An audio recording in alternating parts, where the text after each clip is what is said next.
وداؤد وسلیمان، اور اے نبی آپ داؤد اور سلیمان کا بھی تذکرہ کیجئے، اذ یحکمان فی الحرث، جب وہ دونوں ایک کھیتی کے بارے میں فیصلہ کر رہے تھے۔ احادیث میں، روایات میں اس کی تفصیل ہے، وہ یہ ہے کہ داؤد علیہ السلام بادشاہ تھے، سلیمان علیہ السلام آپ کے بیٹے اور جانشین تھے، ولی عہد تھے۔ آپ کے پاس ایک کیس آیا کہ ایک بکریوں کا ریوڑ پورا گھس گیا ایک کھیت میں اور بہت نقصان پہنچایا اس نے کھیت کو۔ اب جو کھیت کا مالک تھا وہ کیس لے کر آ گیا داؤد علیہ السلام کے پاس کہ بھئی اس کی بکریاں میرے کھیت میں گھسی ہیں اور مجھے نقصان ہوا ہے تو میرے نقصان کی تلافی کی جائے۔ تو بکریوں کا مالک بھی پہنچ گیا۔ تو داؤد علیہ السلام نے قیاس کے مطابق فیصلہ کیا، سیدھا سیدھا۔ وہ فیصلہ یہ تھا کہ بھئی بکریوں نے جتنا نقصان پہنچایا ہے، کیونکہ یہ غلطی بکریوں کے مالک کی ہے، اس کا کام تھا اپنے ریوڑ کی حفاظت کرنا، اس نے حفاظت نہیں کی، بکریوں نے گھس کے کھیت میں جو نقصان پہنچایا تو تمام کا تمام تاوان یہ بکریوں کا مالک بھرے گا۔ لیکن کمال کی بات یہ تھی کہ وہ تاوان اتنا زیادہ آ رہا تھا جو بکریوں کی ریوڑ کی قیمت کے برابر تھا، یعنی اتنا فصلوں کو نقصان ہو گیا تھا کہ اس فصل سے جو آمدن ہوتی وہ بکریوں کی قیمت کے برابر تھی۔ لہذا طے یہ ہوا کہ حضرت داؤد نے یہ طے کیا کہ بھئی اب پوری بکریاں ہی اٹھا کے اس کو دے دی جائیں، یعنی ریوڑ پورا ہی اس کو دے دیا جائے، یعنی ظاہر اب قیمت دو یا بکریاں دے دو، بات ایک ہی ہے۔ تو اب یہ فیصلہ 100% انصاف پر مبنی تھا، لیکن اس میں بکریوں کے مالک کا نقصان بہت زیادہ تھا، بکریوں کے مالک کا اس میں بہت زیادہ نقصان تھا کہ اس کا پورا ریوڑ ہی جا رہا ہے۔ تو حضرت سلیمان علیہ السلام نے صلح کا راستہ اختیار کیا، انہوں نے فرمایا کہ نہیں، ہمارا مقصد یہ ہے کہ ہم جو کھیت کا مالک ہے اس کے نقصان کی تلافی بھی ہو، اصل مقصد تو یہ ہے، بکریوں کے مالک کو نقصان پہنچانا ہمارا مقصد نہیں ہے، بلکہ ہمارا بنیادی مقصد یہ ہے کہ جو کھیت میں جو نقصان ہوا ہے کسان کا یا زمیندار کا، وہ اس نقصان کی تلافی ہو جائے، کس طرح سے ہو یہ تلافی کرے بکریوں کا مالک۔ تو اس کی تلافی کا آسان راستہ یہ ہے کہ یہ کھیت حوالے کیے جائے بکریوں کے مالک کو، کہ بکریوں کا جو مالک ہے نا وہ اس کھیت میں زراعت کرے گا اور کھیت کو اس حالت پہ لوٹائے گا جس حالت پہ نقصان سے پہلے تھا، اور اس دوران یہ تمام بکریاں یہ کھیت کے مالک کے پاس رہیں گی اور کھیت کا مالک ان بکریوں سے فائدہ اٹھائے گا، اس کا دودھ استعمال کرے گا، اور ظاہر دودھ ہی استعمال ہو سکتا ہے، یعنی جب تک یہ کھیت اپنی پہلی حالت پہ بحال نہیں ہو جاتا اس وقت تک کھیت کا مالک جو گزارا کرے گا وہ بکریوں کے دودھ سے کرے گا۔ اس کو کہتے ہیں صلح۔ صلح کا مطلب ہوتا ہے کہ آپ قانون کے مطابق فیصلہ نہ کریں بلکہ دو فریقوں میں کمپرومائز کا راستہ اختیار کریں آپ۔ تو جو بھی جج ہو یا قاضی ہو، اچھا جج، اچھا قاضی، اچھا فیصلہ کرنے والا وہی ہوتا ہے کہ وہ دونوں فریقوں کو کسی ایسی درمیانی بات پر آمادہ کر لے جس میں دونوں کا نقصان نہ ہو۔ تو داؤد علیہ السلام کا فیصلہ بھی حق پر مبنی تھا، لیکن اس میں بکریوں کے مالک کا نقصان بہت ہو رہا تھا، تو اس لیے داؤد علیہ السلام نے کیا کیا، سلیمان علیہ السلام نے صلح کا راستہ اختیار کیا کہ بھئی ہمارا مقصد تو یہ ہے کہ کھیت کے مالک کا جو نقصان ہوا ہے اس کی تلافی ہو جائے، تو تلافی ڈالی جائے بکریوں کے مالک کے ذمہ، اس سے کہا جائے بھئی تم ہمیں ویسے ہی کھیت کر کے دو جیسا پہلے تھا، اس میں تمہاری محنت لگے گی، لیکن اس محنت کے بدلے میں تمہاری بکریاں محفوظ ہو جائیں گی، تمہاری جو کئی سالوں کی کمائی ہے کہ ساری بکریاں اٹھا کے ہم کسی کو دے دیں وہ بچ جائے گی۔ تو اس پہ کھیت کے مالک بھی اس پہ راضی ہو گیا کہ ٹھیک ہے بھائی، جب تک میں بکریوں سے فائدہ اٹھاتا ہوں مجھے میرا کھیت پرانی کنڈیشن میں کر کے دے دے۔ تو یہ اس کو کہتے ہیں صلح۔ فقہ میں کتاب الصلح پورا ایک باب ہے، ہدایہ جو فقہ کی مشہور کتاب ہے، اس میں طلبہ پڑھتے ہیں کتاب الصلح۔ آج کے دور میں اس کی ایک بہترین مثال ہے ہمارے سامنے۔ ہمارے پاس بہت دفعہ یہ سوال آتا ہے کہ والد صاحب نے زندگی میں گھر بنایا تھا، اس کے اوپر ایک والد صاحب نے پورشن بنا دیا، اب کیا ہوا کہ بڑے بیٹے نے یا منجلے بیٹے نے اس پورشن کے اوپر ایک اور مکان بنا دیا جس مکان کا وہ بیٹا مالک تھا۔ اب والد کے مرنے کے بعد مسئلہ یہ کھڑا ہوتا ہے کہ زمین اور نیچے کا پورشن اس کا تو مالک والد صاحب تھے، اور جو اوپر والا پورشن ہے اس کا مالک تھا بڑا بیٹا۔ اب شریعت یہ کہتی ہے، قانون یہ کہتا ہے، مفتی جب فتویٰ دے گا تو یہ فتویٰ دے گا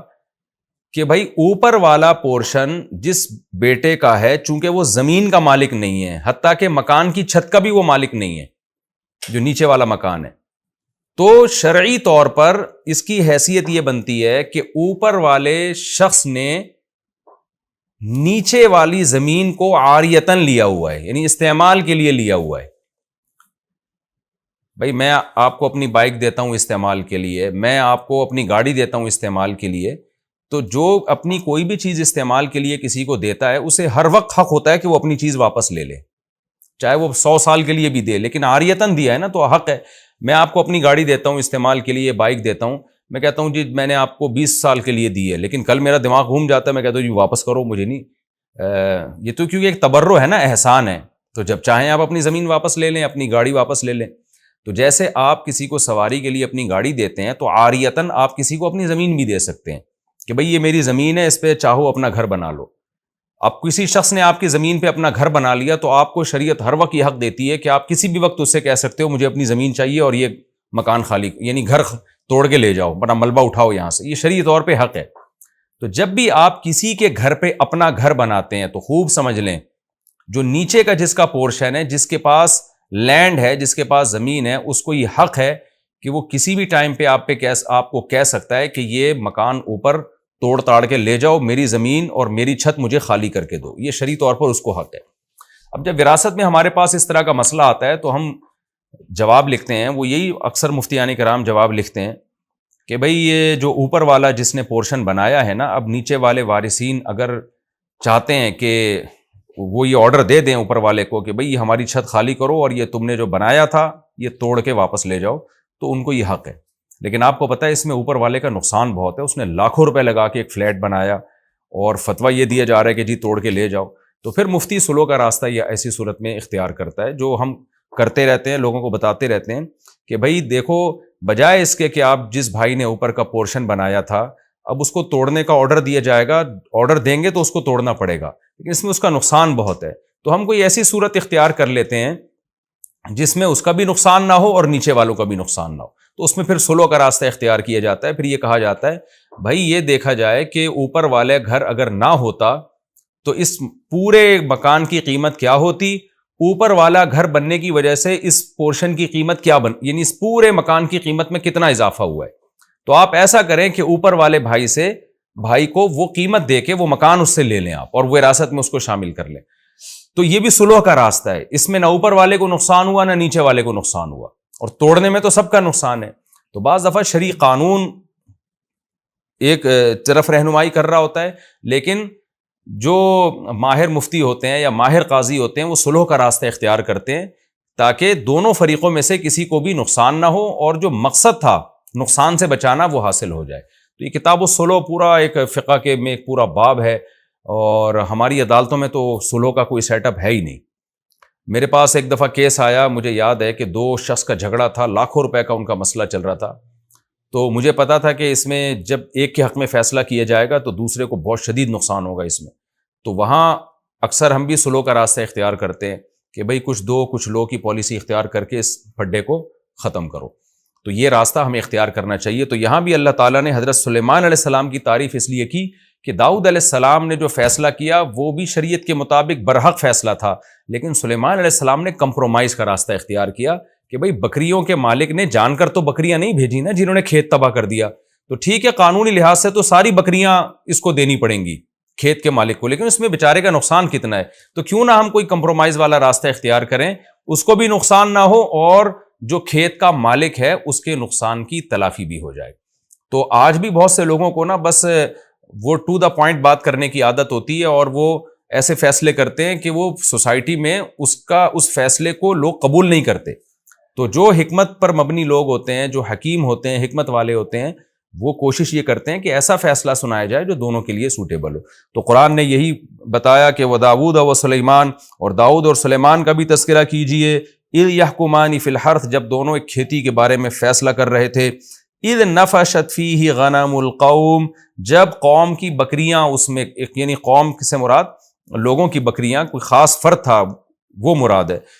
یعنی وہ ایک قوم ہی کا فرد تھا نا، وہ ان کی بکریوں کا ریوڑ اس میں گھس گیا. وَكُنَّا لِحُكْمِهِمْ شَاهِدِينَ، اور ہم سلیمان اور داؤد کے فیصلے کو دیکھ رہے تھے کون اس میں کیا فیصلہ کرتا ہے. فَفَهَّمْنَاهَا سلیمان، ہم نے سلیمان کو سکھا دیا، وہ سلیمان کے دل میں ہم نے ڈال دیا کہ اس طرح سے کرنا ہے. تو اللہ حضرت سلیمان کی تعریف اور یہ اس صلح کے راستے کی تعریف اللہ تعالیٰ اس لیے کر رہے ہیں تاکہ اس امت کی رہنمائی ہو، کہ امت بھی ہمیشہ صلح کے راستے کو اختیار کرے، صرف فیصلے تھوپنے والا کام نہ کرے۔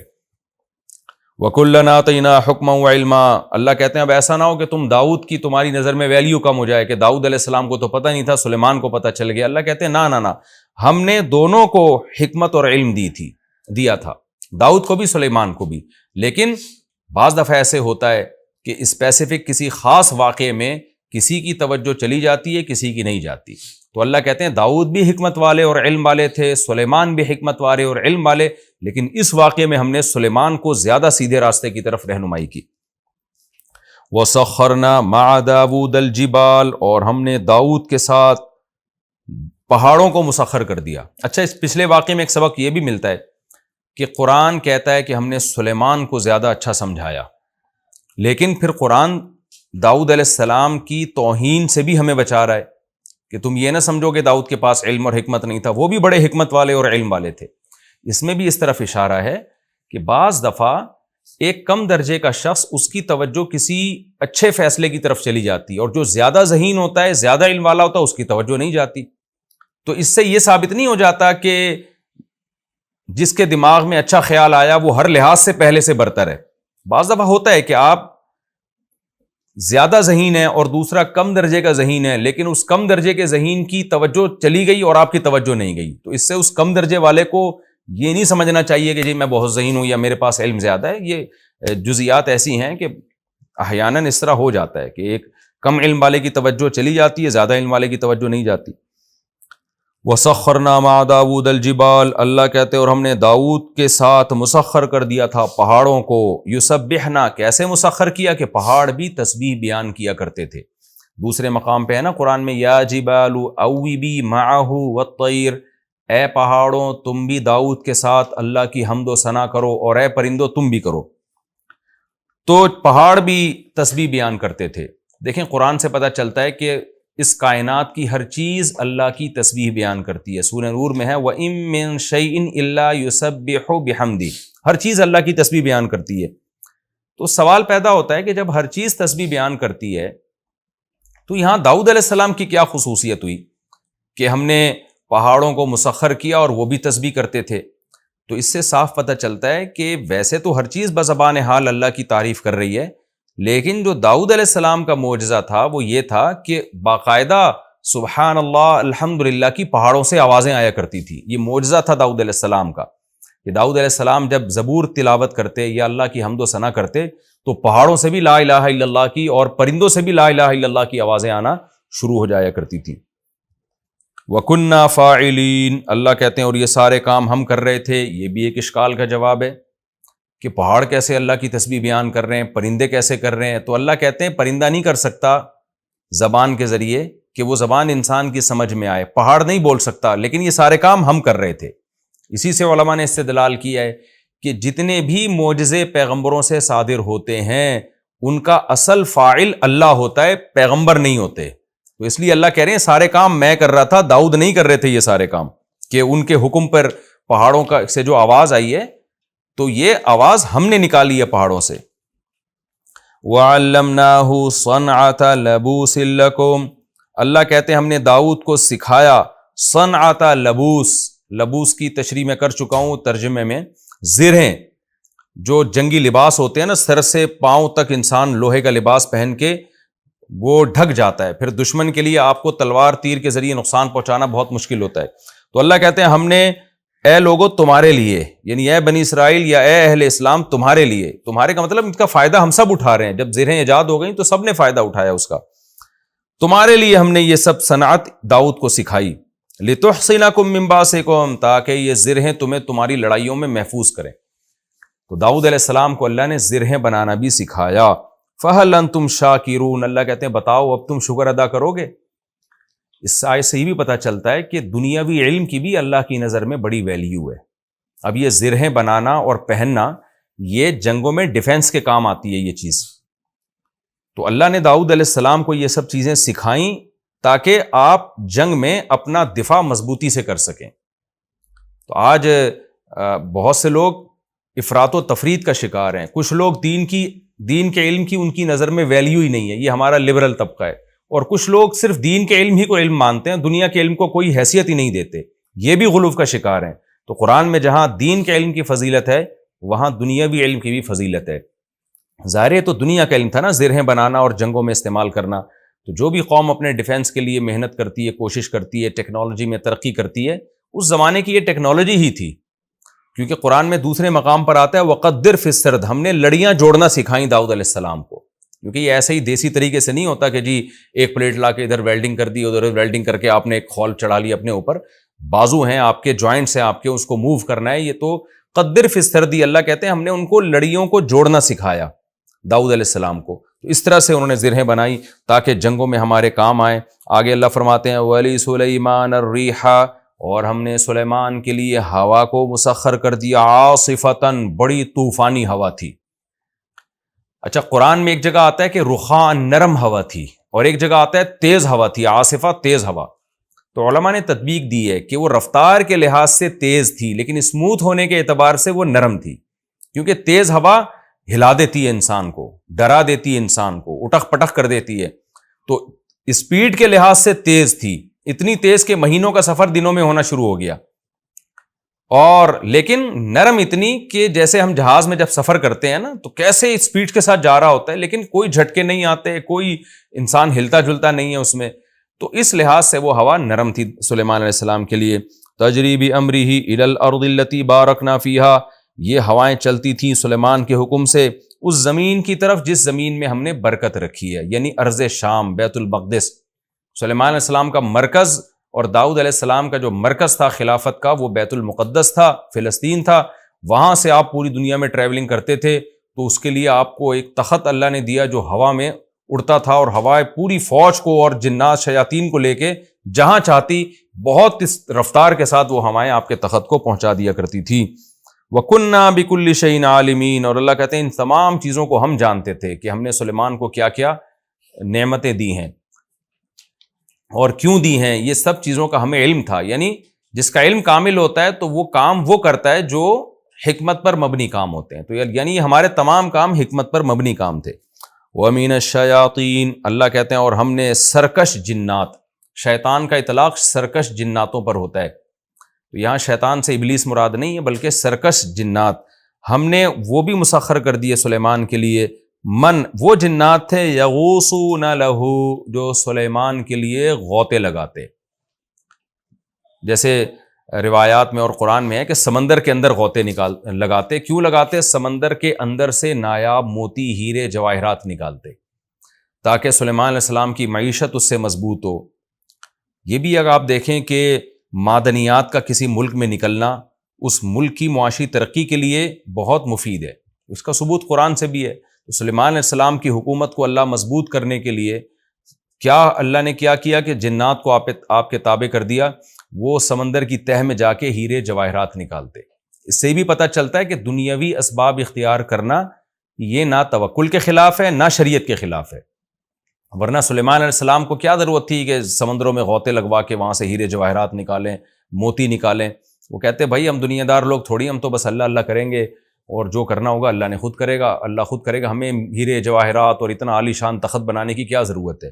لیکن ایک اسٹیبل گورنمنٹ تھی سلیمان علیہ السلام کی، زبردست حکومت تھی، اور اللہ نے آپ کو مشن دیا تھا کہ پوری دنیا میں آپ نے اس حکومت کو قائم کرنا ہے، تو اس کے لیے اللہ نے آپ کو اسباب اور وسائل دیے۔ آگے اللہ فرماتے ہیں وَيَعْمَلُونَ عَمَلًا دُونَ ذَلِكَ، اور اس کے علاوہ بھی بہت سارے اعمال یہ شیاطین کیا کرتے تھے۔ دوسرے مقام پہ آتا ہے، وہ جب ہم وہاں پہنچیں گے تو وہاں میں اس کا تفصیلی تذکرہ کروں گا کہ وہ جنات سلیمان علیہ السلام کی جو فوجیں تھیں نا ان کے لیے بڑے بڑے دیگڑے بنایا کرتے تھے تاکہ وہ فوجی بیرکوں میں جا کے اس میں کھانا کھائیں، تو اتنے بڑے بڑے برتن بنایا کرتے تھے اور قلعے بنایا کرتے تھے، اور وتماثیل وجفان کالجواب وقدور الراسیات، تو ایسے بہت سارے کام، بڑی بڑی عمارتیں بنایا کرتے تھے ان کے لیے، تو بہت سارے کام جو انسانوں کے لیے بنانا بہت مشکل تھا، تو جنات کے ذریعے سلیمان علیہ السلام وہ کام کیا کرتے تھے۔ آگے اللہ فرماتے ہیں وَكُنَّا لَهُمْ حَافِظِينَ، سوال پیدا ہوتا ہے اتنے بڑے بڑے سرکش جنات سلیمان کے تابع کیسے ہو گئے؟ ظاہر ہے جو جن